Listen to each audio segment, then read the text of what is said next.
Like, I don't know how we do it anymore.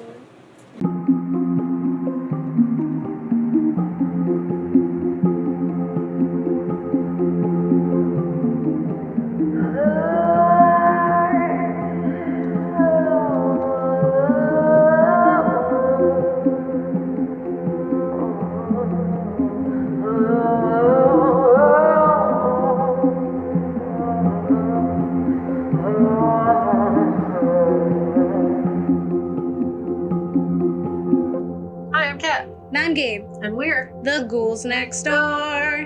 Talking about spooky stuff. Yeah, you know how we do. Yeah. Yeah, doing it. We're being very specific about the spooky stuff recently. Yeah. We're like, this.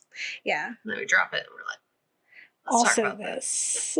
Yeah. What we're doing primarily, sorry, I'm like fixing my hair while I do this. Dare you? You need to come to set prepared. Yeah, it's super true. I almost said ready, so like it's cool that we both said prepared to be in sync. It's good. We are in a new lair. As you can tell, it doesn't look like our spooky basement anymore. Yeah. So things are different. It's a spooky above ground.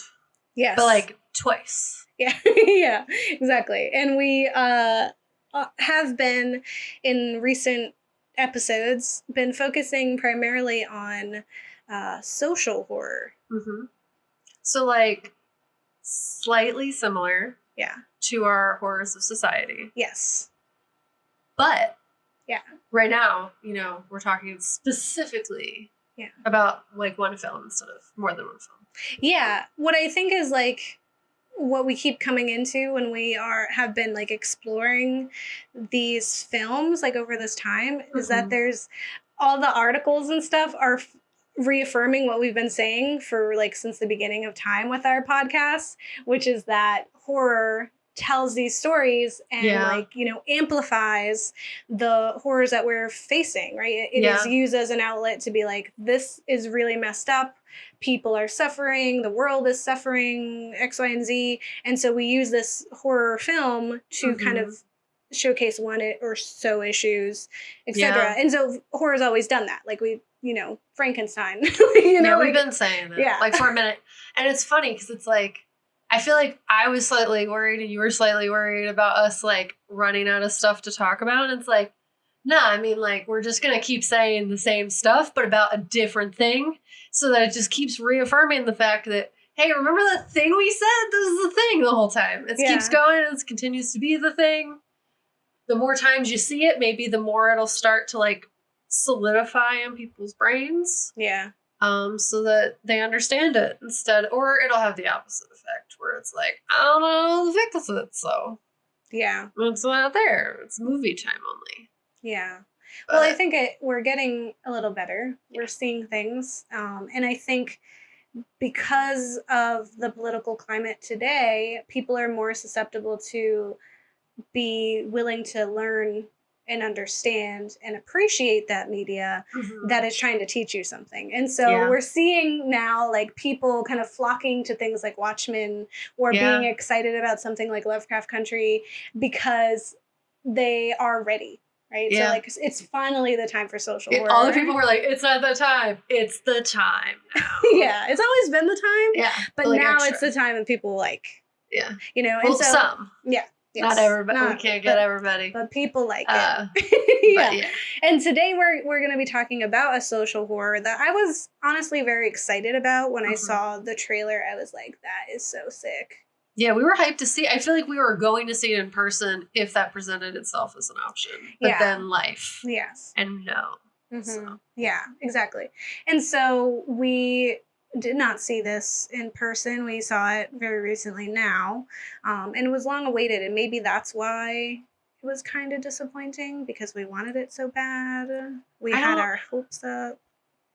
See, it had me the first half, and the second half was just a hard turn no. So yeah, I mean, I feel like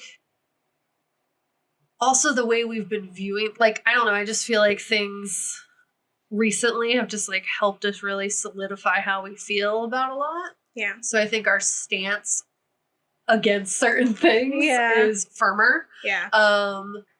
we've had a lot of time to just like really Yeah. drench ourselves in it, I guess. Yeah. And just like in ways more than just the media that we're watching, like in educating ourselves, and it's everything is everywhere all the time because we don't have it most of the time, don't have anywhere to go. Yeah. So you can't escape it. It's just all the time. Yeah. So I feel like that maybe helps us hone in on it.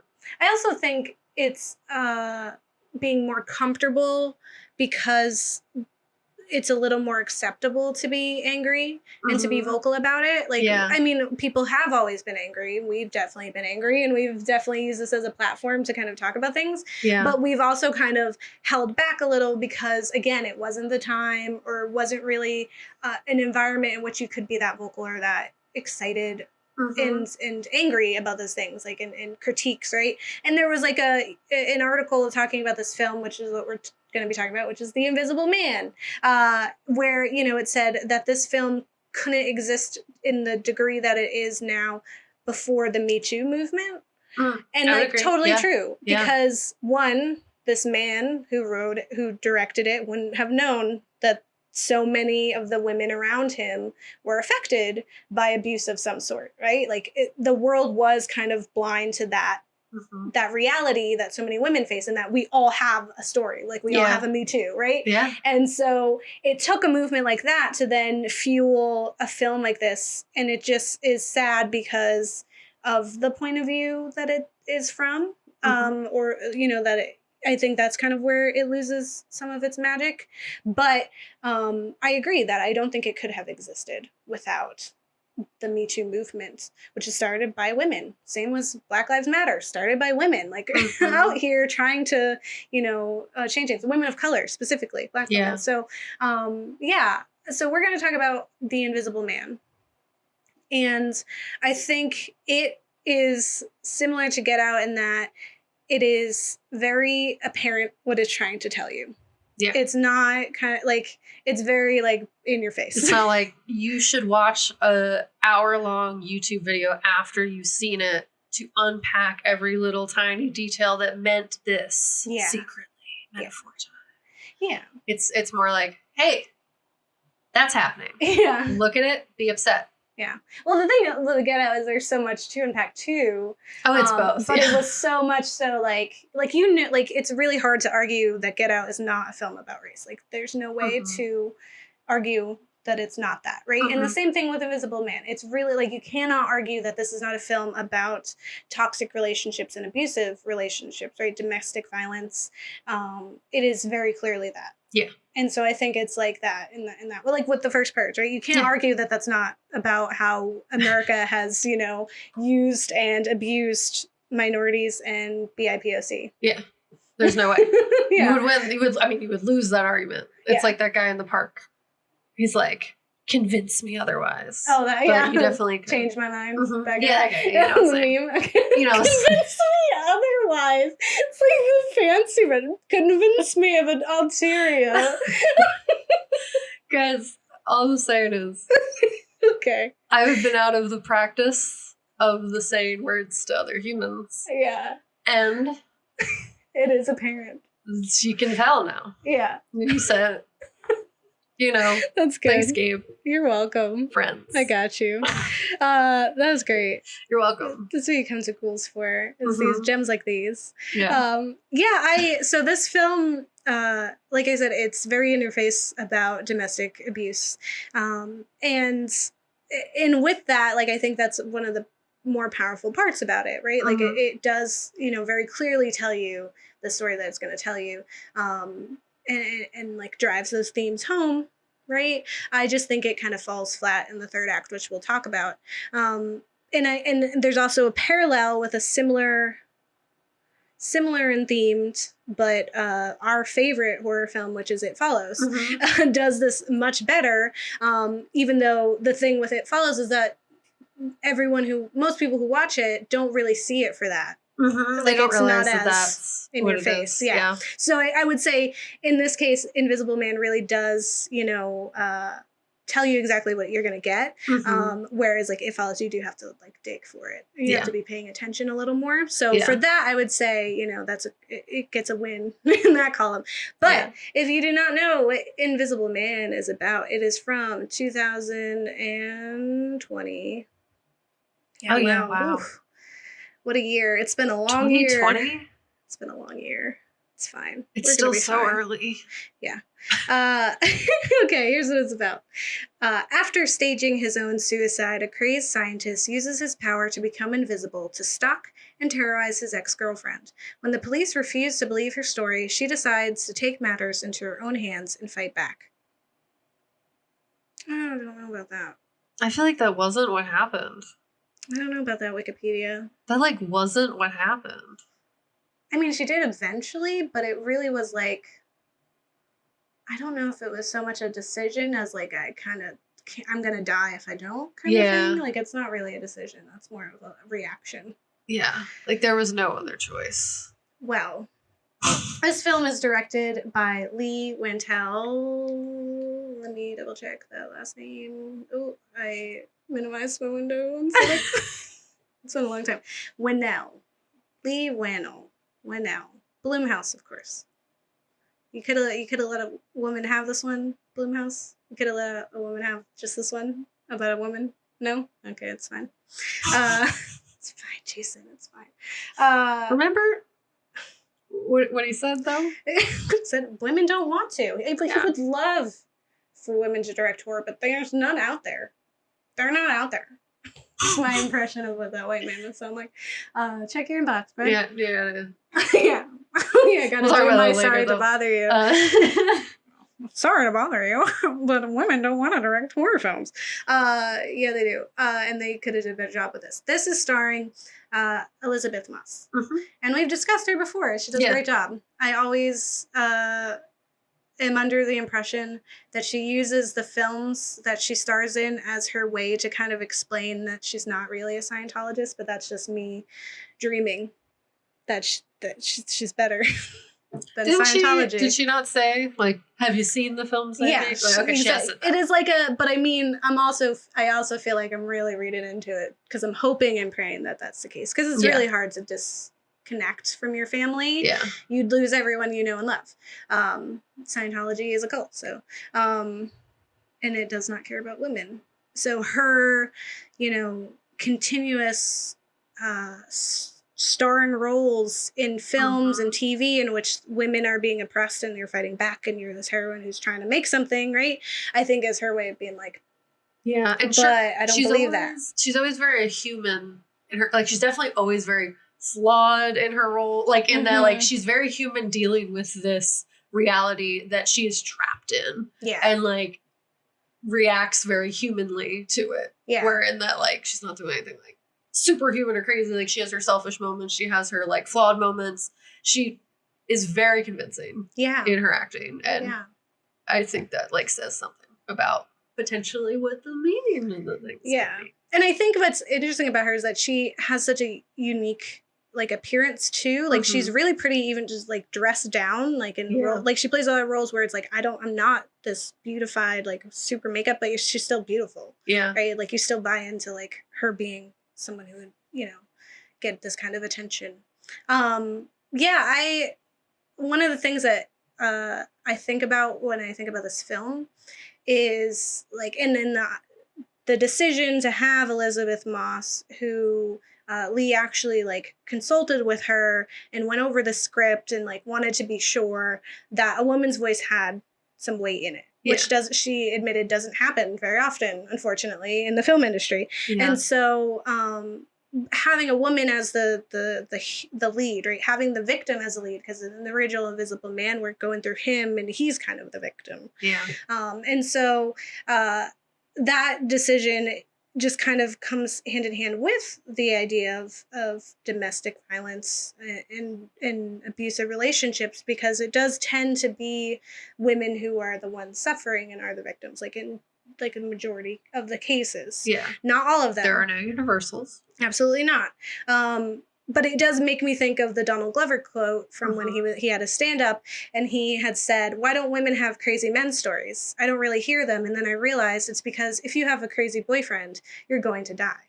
Because it's like men, they got crazy girlfriends. And at some point, you got to ask yourself, if all your girlfriends happen to be crazy, maybe it's just you. Maybe it's you, but it's probably you. It's probably you. But yeah, it's this idea that if you have a crazy boyfriend, there's a lot of fear, and it's something that came with the Me Too movement was this acknowledgement that there's a certain expectation that men have, or power and control that is ingrained in masculinity and misogyny that they are also victims of. And so it like they need that power, they need that control, and so that does happen to usually end in like them being the abuser, right? But that's not, again, not to say there is any universals, because there are plenty of men who've been harmed because of abusive relationships. There's even I just saw an article about a K-pop star in the 90s who was murdered mysteriously, and people rumor that it was his girlfriend of the time.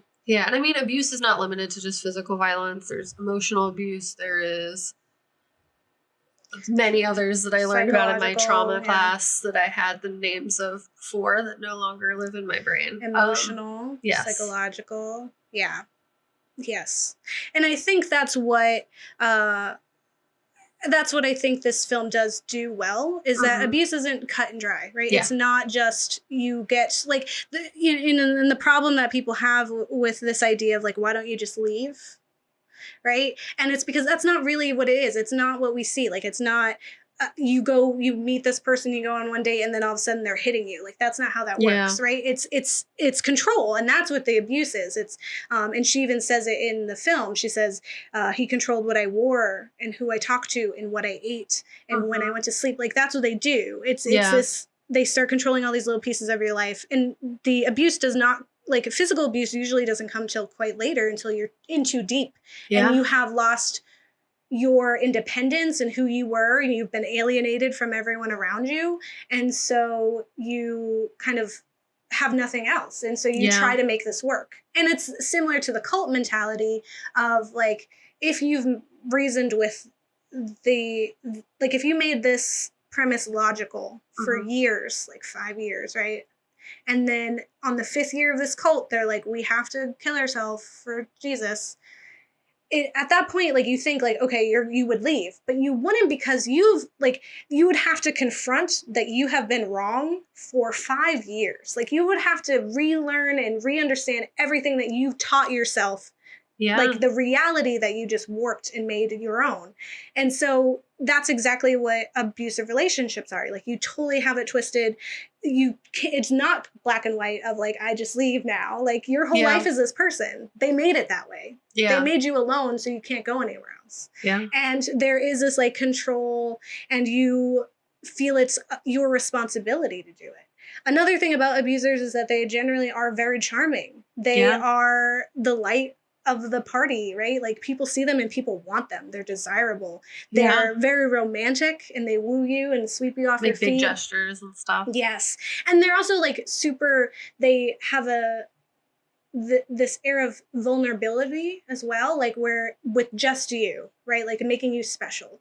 Like, I cry because I can be weak with you, and like, you give me the space to do that. So then you feel responsibility as that person's crutch, right? Like, you're like, I'm the only one that they can be real with, so I owe it to them to give them this opportunity. And so they are like that, and it's, open, and you feel like you're special. And it's very similar to, the idea of the frog in the slowly boiling water. You are in there, you don't know that you're being cooked. But you are, until it's too late, until the physical abuse happens. And then it's like, I'm already in this. And he said it was just that one time. And it's just because he's angry. If I don't make him angry, it's not going to happen again. And these things like pile up, and you do end up stuck in those things. And so for people who are always like, why don't you leave? It really is not that simple. And I can speak from that because I've been in several toxic relationships. 3 were incredibly harmful to me mentally and emotionally, and things that I still have to unlearn. Like there are times when I'm like, I have a reaction to basic anger. Like people are allowed to be angry. You're allowed to be angry, right? But if someone's just like grumpy about something, I immediately feel like I'm attacked because that was the way that I had been trained. It was that I was already on the offense of like, no, like it's not me, I didn't do it. Like I'm like offended by anger because of those things. And so it's really how your brain gets rewired. And so especially when you end up being, you know, in replicate like situations too, because that's what you believe you're worthy of too, but like not so like in your face, like I'm worthy of trash, whatever. It's something subconscious. You don't even notice it's happening, and then you're in it, and you're like again, like, and it really takes like being out of it and escaping it to kind of look back and be like, oh well, there's all the red flags. Could have paid attention to that one, or just like, you know, realizing like, oh, I see how manipulative it was and how it affected me and changed the way that I perceived danger and perceive myself too. And so I think this film does, in the first act, does a really good job of showing, like, it's this fantastical premise that turns out it could be real. The fantastical premise of he's invisible and he's tormenting her. But when you translate that to like, what does this mean, media analysis, it's that, you know, you were always haunted and the abuse doesn't really go away. You have PTSD, you have this residual pain that you now have to live with. Like you were always looking over your shoulder. And it's very real that that person could very much be watching you from your webcam or like around the corner. Like women who get to finally leave one of these relationships often end up dead. Because they are found. Like you're not allowed to leave them. Like it's too late. Like it, and so there's a real level to that where you feel like you're being watched. Yeah. And I feel like also the invisibleness of him kind of like, for me, it was like the abuse was blatantly happening to her, but no one else could see it. It all looked like she was like doing it to herself. That it was her fault. Yeah. That she was the one making all of it happen. And like, I feel like in a society that is putting men up on this pedestal, or like abusers up, honestly, on a pedestal of, well, that didn't happen when I went on a date with them. Or like, I never even kind of saw them be that way. It's like, just because your experience is one way with somebody does not mean that that is how they act with other human beings. Yeah. And then, it's just like him being invisible and it all falling on her kind of just made me feel that way. Yeah. And because I think a big theme with it is gaslighting, right? Like she even says it, that she says, he always does this. He makes me out to be the crazy one. And that's one of the main tactics of abuse is that, you know, you confront, and that's something that, like, before gaslighting was a term, I experienced that and was like, why this? Like, I cannot imagine, like, I cannot reconcile these two worlds of truth, right? It's like, how could you, like, accuse me of all X, Y, and Z when I know for a fact you're doing X, Y, and Z, and you're just accusing me because you feel guilty, but it twists your world, right? Yeah. And so for people who don't know, gaslighting, do you want to give the definition from Wikipedia? It's in red. It says, Wikipedia says. Oh. Gaslighting is a form of psychological manipulation in which a person or a group covertly sow seeds of doubt in a targeted individual or group, making them question their own memory, perception, or judgment, often evoking in them cognitive dissonance and other changes, including low self-esteem. Yeah. So if your reality, this person is very clearly cheating, and that person says you're crazy, you're being controlling, you're being obsessive, you looking through my phone is an invasion of privacy, not the fact that like you have cause to look through my phone because you don't trust me, right? And so then it gets twisted where you're like, you're right, like, I'm sorry I invaded your privacy. And like, maybe it's because I'm not doing something or, you know, and that's not the case. That's not how cheating works. Yeah. It's not your fault. It's that person's fault. They have things to deal with. So yeah, gaslighting is very strong in here. And like you were saying, there's often times where she says, he's doing this. Yeah. He did this. And they look at her like, And that's, victim blaming 101. It's you how could you let someone do that to you? Do you not care about yourself enough that you can let them degrade you? And how could you believe them? And how could you stay here? Like I've had those things thrown at me where I'm just like, me of all people, like if people know me in real life, that's why I'm like, this is Gabe's using her platform to get too personal. Like if you know me, I'm a very strong-minded person. Yeah. And I'm very very in defense of things that I believe in. And you don't take crap. Yes. And for someone like me to have experienced those things several times, it's not like a one time where I was like, oops, that's an oopsie guy. It's happened way more than enough times where you're like, it isn't like any, and it takes a lot to kind of look in the mirror and be like, it wasn't my fault that those things happened. Yeah. And that takes a lot of growth. It takes a lot to be like, that is on them, and I am a victim in it, but I am also a survivor in it. And I think that's where the strength comes from, right? Yeah. And that's where I think this film loses it, is that there isn't any strength because she's not a survivor. She's always a victim until she just can't be anything but like it. And it was very interesting how the man in this specifically literally takes everyone from her. Like, it's not even just like they don't want to talk to you anymore. Oh, we're not friends with, or like, he says stuff so that like, you don't want to be friends with those people anymore. He literally murders them. Yeah. Violently and in public. And like, so it was the actual removal of the people, like literally, like taking their lives. It felt like this not how that would happen. Yeah. Because usually I feel it, or I don't know, but I feel like it would be specifically geared towards the person. Mm-hmm. Like that the issue is with them and their person that they're trying to overcome and take control of. But he did do that in hacking her email and sending that email to her sister, and her sister believed it because there was truth in that. Like we're all human, and sometimes you're upset with people that you care about. Yeah. And there are things you don't want to say to people, like, and so he did that. Yeah. He actively did that. And then also by targeting her, attacking her, and having her act out and seem unhinged also added to people, like her being alienated. Like that's a part of it. Like she was being alienated before people started dropping. Yeah. And being attacked. Like and that's why I think the first part of this film does a really good job with it. Yeah. Like I really felt like I was for it. Yeah, it was great at the beginning. It was so great. Like cinematography wise, phenomenal. Like right from the beginning, we're in the house and she is gonna leave. Right? And so she's doing all these little tasks to get ready to leave. Yeah. And she's creeping and being quiet and lingering and all these things, and she's got stuff stashed and she's got this plan and she's executing it.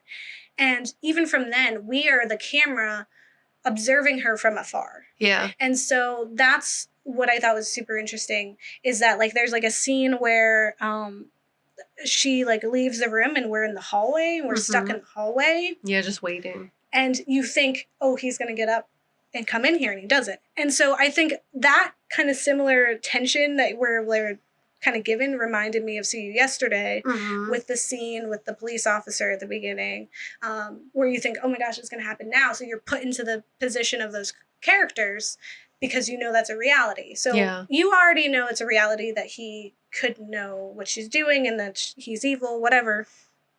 And so when you're put into that position and you see like he's sleeping and then she leaves the room and he's still in there, you're like tense, you're afraid, you're wondering, it's inevitable, it's going to happen, he's coming. Yeah. And so it really kind of draws that out. But all throughout the film, like even after we leave Batman's house, which is what I call him because he's a man in a suit who is rich white guy who abuses people because he has the power to do it, because he thinks he's the hero, like Batman, and his house also looked like the Bat Lair.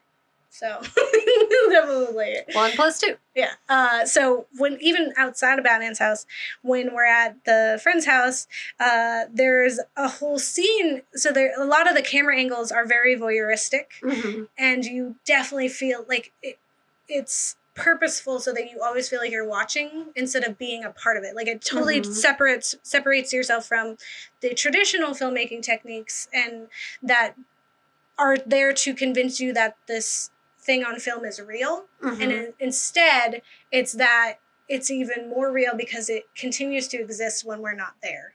Right? So like even when the action has left the screen, we're still in that room, right? Yeah. Like when she's in the kitchen, she leaves to go answer a question, the thing catches on fire, they were gone. You can hear stuff happening in the background, but we're stuck in the kitchen because we're him. We're watching. And there's times where there's a camera angle and you're just in the closet. Yeah. And I was like, this is so uncomfortable where we're just far away. It doesn't make, like, cinematically, it wouldn't make any sense to be so far from her when she's having this emotional moment. But of course we are, because we're not a camera right now. We are him. Yeah, we're like the ones watching her. So there's lots of scenes where it's very far. It gives this... It's so interesting because it's very dichotomous where we have these very big open spaces. Like Batman's house is very open and there's glass windows and like just space, right? Just space on space. And then there's just her. And even though there's all this open air and there's tall ceilings, all this, we still feel very claustrophobic. You still feel like suffocated in that space because that's what you feel as a person. Like you can be a room full of people and you feel utterly alone, right? And that's like what the cinematography is trying to show. And I thought that was like my favorite part. Yeah. No, I mean, it's honestly, I feel like the saving grace of it. Like, no one could argue that part was bad. Yeah. Yeah. And it just makes you... I feel like every time it was a wide, like, far away shot, like, you knew it was most of the film. You're just, like, ready to be uncomfortable. You're like, oh, no, why? What's about to happen? Yeah. What's happening? And it, like, prepared you to feel tense at the same time. Yeah. Very Paranormal Activity. You felt like her. Yeah. It was very, like, my favorite Paranormal Activity camera technique is from Paranormal Activity 3, and they put the camera on an oscillating fan. They took the fan off, and I was like, and when it was happening, I was in the theaters, and I was like, that's so rude. Don't do that right now. And then it's just like, and you're like, oh, when we come back around here, there's going to be nothing. All right, when we come back around here, oh, there's a sheet. Oh, when we go, the sheet drops. And you're like, oh, I have to wait for it to come back to know what's happening. It's so great. Yeah. Like 10 out of 10. That's, I will argue that is the hill I will die on about Paranormal Activity. I think it transforms the found footage landscape. Yeah. This has been a lot of me. Do you want to say anything else? I feel like I've been talking a lot. Well, yeah, I just feel like it really does a good job at like, the good parts is that it does a good job at showing, like, kind of how, or I'd argue maybe it doesn't do a good job of it, in that, so when you go through trauma, you're very adaptive to said trauma. It doesn't always hit till afterwards, till you're out of it. As you were saying, like, it haunts you, because you can't recover from something if it's still actively happening to you. So you're the frog, not realizing all the awful. And it's just really interesting how that just, like, is so true and plays out in, honestly, lots of media and just real life. And that, like, people need to really know that kind of thing. It's like, you're not going to notice something's wrong until you have to. Yeah. There's no other choice. Yeah. Unfortunately. I definitely think the first half really does a good job of showing her trauma. And then it gets kind of quirky. So I think the third act of this film really falls short and honestly pulls the rug under from it and makes it not a great film in my... Like, it made me really disappointed and sad because I felt like the plot, that was spoon-fed to the audience in the beginning in a way that was fine. I think it was great. Like, it was a good mesh of the cinematography and the storytelling, and you really identified with her. And then totally, like, goes off the rails and becomes this, like, action film. It becomes violent. It becomes silly. Yeah. And it was no longer scary. It was just kind of like, we're just kind of following the action. We are being let down. Like, kind of detached from it even. You're just kind of like, yeah. All right, this is still happening. Yes. I think it's kind of lost because I think a big part of it is that we can tell the stories of abuse from people who haven't been there, you can tell the story of like being in it and immediately after.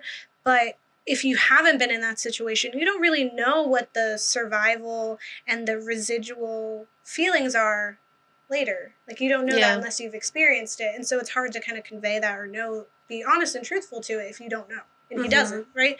And so I just felt like it was disappointing. I didn't feel relief or satisfaction in the end. And like spoilers, you know how it works here. Definitely watch the film. She kills him. Yeah. And to me, that was another rape revenge story that horror is, you know, uses as an easy way out. It's very Tyler Perry's Diary of a Mad Black Woman, which still haunts me. That's a horror film. I'll tell you that. No, it's not supposed to be, but it is horrifying. Like there's still parts of that film that emotionally, as someone who has empathy, really, I can't. It's a nightmare. But I think that this trope is super tired and it doesn't bring any joy. And it kind of insults the first half of this film. Yeah. Because if this film's idea is to empower women or folks who have suffered from relationship abuse and a controlling, gaslighting partner, I think it fails them by wielding this premise of pain and acting out a fantasy that many, if not most, will never do. Yeah. And the fact of the matter is, you have to confront this idea of like how many women are incarcerated from doing that. Like how many women have finally acted out on abuse and are now in prison. And I'll tell you that as many as 90% of the women in jail today for killing men had been battered by those men. And this is from an article in Boston Globe from 1992, right? So this is like, that's like a real thing. And if you look at statistics today, if you just kind of, you look at that, right? One, this is why I'm on the prison abolition train anyway, but that ending is unsatisfactory because it's really unrealistic. Like I know we're talking about a film. I was like, yeah, where a guy is like invisible. Yeah, whatever. I get that. But also the technology is there. But it's not real. That's not how you cope. That's not how you deal with that. Yeah. And what it should have done, honestly, is ended before, spoilers, he killed the sister. Yeah. It should have ended before that. Because honestly, her going to her sister, I would have been satisfied with them, her believing her, them working together. Getting the suit. Yeah, like getting, like, well, just like getting her footing in a space that, like, didn't feel temporary. It's not like to say that, like, sometimes, I'm sure, you have to handle it yourself. More times than not, unfortunately. But I agree with you. It just like totally took the realness away from it. It took the message away from it. It took her growth entirely out of the equation and made it like cater to people who want to just watch a gunfight and explosions or whatever. There weren't really explosions, I don't think. But like, you know, just like violence or just like, we're going to get revenge. It's going to be fun. Everyone's going to love it. Yeah. I think a film that's against domestic violence had a lot of violence and that's not good. It's not fun. Yeah. It's not like, it really feels like when I was watching, I was like, I feel like we've switched over the production team and the production value to this whole, like we became a different movie. Film. Yeah. And because I also think like, and they try to explain it away with it being the brother, but I feel like those aren't tactics that he would have ever done because he never would have felt like he was losing. And that's the thing. It's like if you want to win, if you want to show a win, you have to use his pain and his tools against him, right? So like using his cockiness and all of that against him would have been smart, but that's not. And it was such a lackluster revenge too. Like it just kind of happened. And like her reaction, there should have been a brother. She's like, you heard.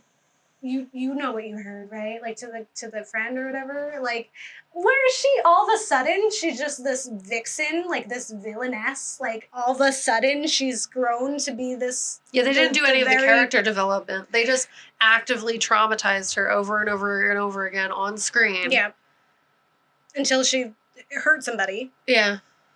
It wasn't satisfying. It wasn't realistic. I just feel like it totally took something that already like the technology does exist, but it could have been way better if they, one, even just took a different direction when she got dinner with the sister. Yeah. That even would have been satisfying. If it wasn't just like, oh, another crazy woman. Yeah, crazy woman, murder time, everyone's around her is gonna die. And it's like really lazy, and I was not thrilled.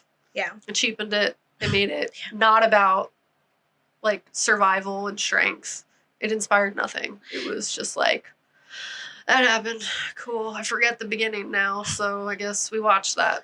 Yeah. Well, and like, I think it also threw up these like plot devices and then totally like dropped them. Mm-hmm. And then like with her pregnancy, right? It's like, it's very clear that he has been raping her. Like that's how, like what happens in that. And that he very clearly had done so when she, like it's happening off screen, but it's to be inferred that he's doing abuse to her, right? Yeah. And for him to just like want, like I was like, what kind of like royalty fanfic are we watching right now that his whole purpose is to have an heir? Like I was like, what is this? Like, what is the prince of a nation that he needs an heir? Like that's disgusting. Also, if anything, that motivates you to leave harder so that they don't have to be around them. And like you can't use. Yeah, I think her bringing that, like, we never even talked about, like, is she going to keep it? There was never a discussion of, like the pain of being pregnant with also, they someone know who she's raped you. Yeah, and they know she's pregnant and actively, like, drugging her and, like, being, like, physically very forceful with her, knowing she is pregnant. It cheapened it. It made it not great. It just basically made it a bad time. Yeah. And, yeah, they just didn't pay, like they would pay respect to one type of abuse and then totally neglect another one, and you can't use the Me Too movement and then totally neglect sexual abuse. That happens. Well, it sounds like someone who has not experienced. Well, I mean, we don't know their life, but if they have not experienced it, or it's not their lens or space to speak on it, then. There was like an article where it said Lee had like interviewed a bunch of women in his life to kind of get this idea, and to me, it really felt like a film made by someone who finally heard about the trauma of women, like all of a sudden are aware of it, and we're like, let's make a movie about it. And like they can.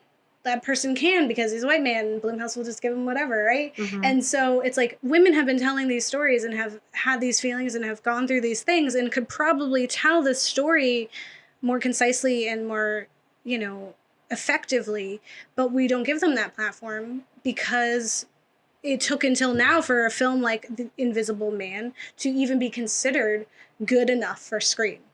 Yeah. Right? Like, people just didn't think this was a story anyone wanted to hear.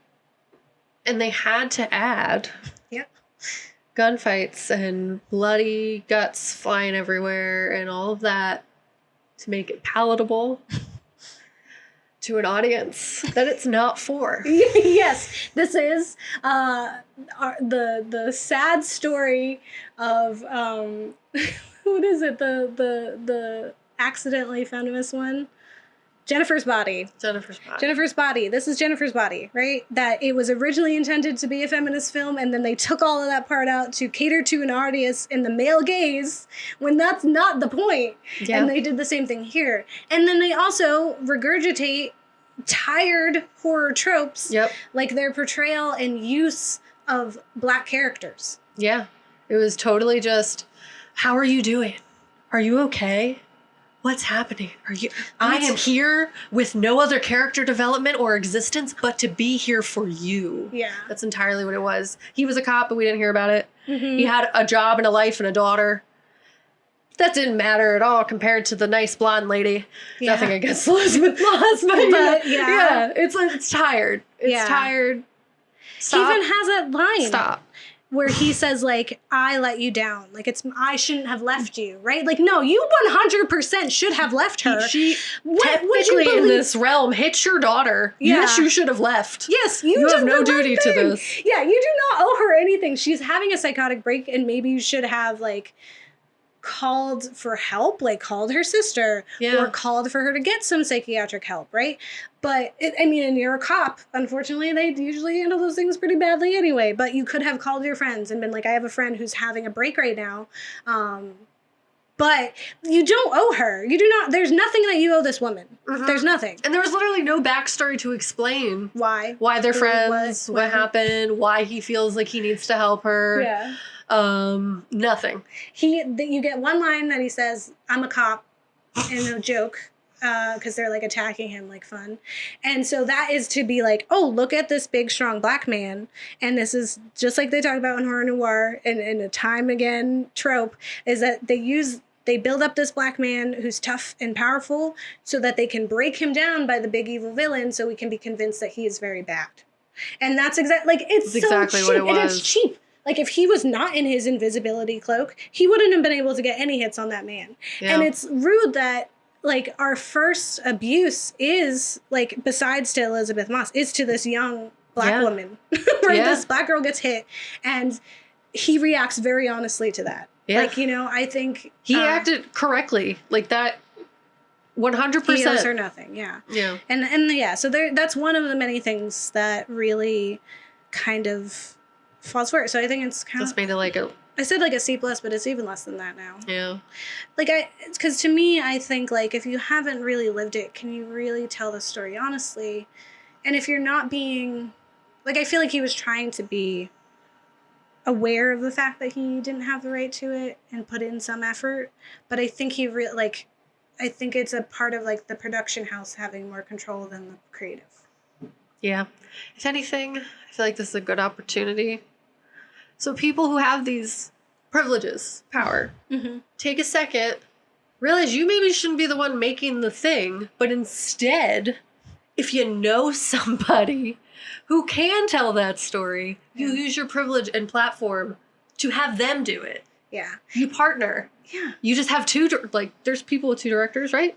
Sure. Is that a thing? I don't know. Or you can write and direct, like, you can be a team. Help. You can be but, like, you director, don't, it's not... executive. Just because it needs to be told does not mean it is your job to tell it. To tell it as the person who does not have that in your toolbox of things you know about. And if you don't have friends who do that, then maybe you need to get different friends. Not different, but more friends. Like, expand your circle, your social circle. Get to know people of different backgrounds and lifestyles and learn from them, and also, like, help them and lift each other up. Like, we need to be doing that. Also, if you're going to use their stories, they need to be listed. Yeah. Like, they need the credit. You can't just say, oh, look at me. I talk to people, believe me. I talk to them. They get no credit in this film. Yeah. But I mentioned that I talked to them, so it's fine. Yeah. I talked to Elizabeth Moss, and so I did it. It's all done. Talked to Elizabeth Moss. She's the one... From Hollywood. One lady. One lady. She knows. She's been in Handmaid's Tale. She knows what she's talking about. Yeah. All I'm saying is, just because, yes, you have the power to do so, use that power to put the right person in the seat. In the place, to do it. Like, it's not all of our individual jobs to tell stories that aren't ours. I think we shouldn't be telling them. I did want to plug one thing from the Smithsonian Magazine. Go for it. That the technology does exist for this film, which I thought was really cool. And it says, Canada-based hyper-stealth biotechnology has created a thin sheet of material capable of bending light to create the same kind of invisibility effect. The material, called quantum stealth, works with all wavelengths of visible light, and it works by bending light coming from the background on both sides toward the viewer to bend a blind spot in the middle. So it's just mirrors. Yeah. So it's like how he had all those cameras and it was very trypophobic warning. Yeah, because that's what it would take, is like you're not becoming invisible, you're just manipulating what people are seeing. Are able to see. Yeah, so you're becoming a blind spot. And I feel like we already rated it in this whole film and this whole episode, and the rating was bad. Yeah, it was like the first 25 and maybe a little bit more. Okay. Yeah. Like good film, good filming specifically, like cinematography and like acting, like story. Yeah. Cool. Then hard. Why? Hard why? What are we doing? Ugh. Yeah, that's how I feel. So yeah, I hope you enjoyed this episode. It's not a mini-sode, it's just a sode. Yeah, and, we have lots to say all the time. We don't know how to stop. Yeah. But this is about the time, yeah. So I'd say, watch it. because I think everyone should experience it. I think It people was, should like- see, because there's good parts of it. Yeah. Just like understand this is not the best way to have done that, and it was Yeah. disappointing. I was so disappointed. Ugh, that's sad. Give ladies a chance. Yeah. So don't get married. They'll eat your kids. Yeah. Bye. Bye.